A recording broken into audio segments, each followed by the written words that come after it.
Great here with Jeff Sauer, former University of Wisconsin men's hockey coach, receiving a Special Achievement Award tonight for his work bringing hockey to different segments of the population who have not had it before. He's always worked with hearing impaired. He's been more involved with sled hockey now. You've led the U.S. sled hockey team to 2 world championships. Talk to me about what it means for you to open the door to hockey to people who hadn't had that experience before. It's interesting, as you mentioned, I've been involved with the deaf and hard of hearing hockey players for close to 40 years. And that's a whole unique, special, different area because they're hockey players, they just can't hear.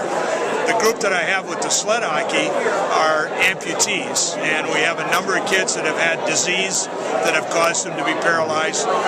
We also have got 5 players that were in the military that have lost their limbs because of the military. So it's a combination of a lot of different types of players, but it's been really, really fun. And the best part about it is most of the sled hockey players have never really been coached before.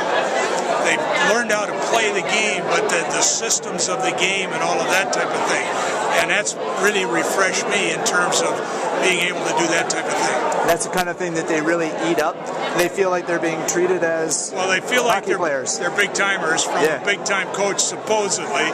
But what happens is when we talk about defensive coverage or forechecking or power play situations, it's amazing because they listen, and they listen much better than some of the former Badgers that I had in terms of some of the guys that I coach, because they're hungry and they want to learn. They don't know it all, and that's a lot of fun. On the other end of things, you carved out a nice niche going over to the World Championships and then working with discipline. You were joking you were the Brendan Shanahan of the World Championships.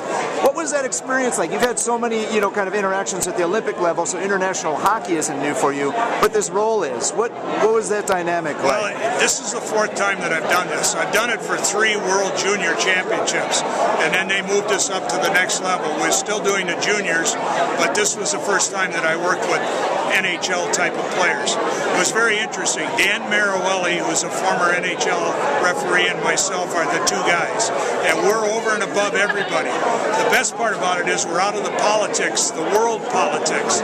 The French don't like the Germans don't like the Norwegians, that type of thing. We put ourselves above that, and it's been really a lot of fun.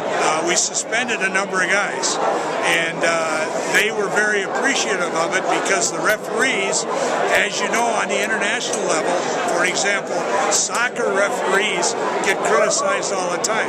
It's no different in hockey over there.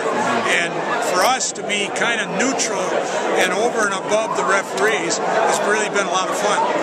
How is it to explain to a guy who doesn't speak your language that he's been suspended? And is that a kind of a... Well, let's put it this way.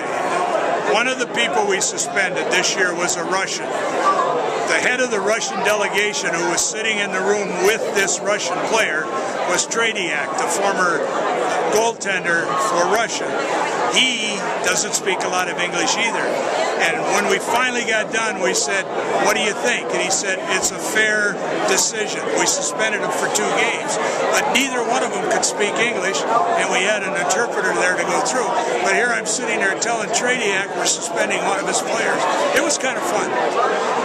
Thanks for taking the time tonight, and enjoy the evening. Thanks.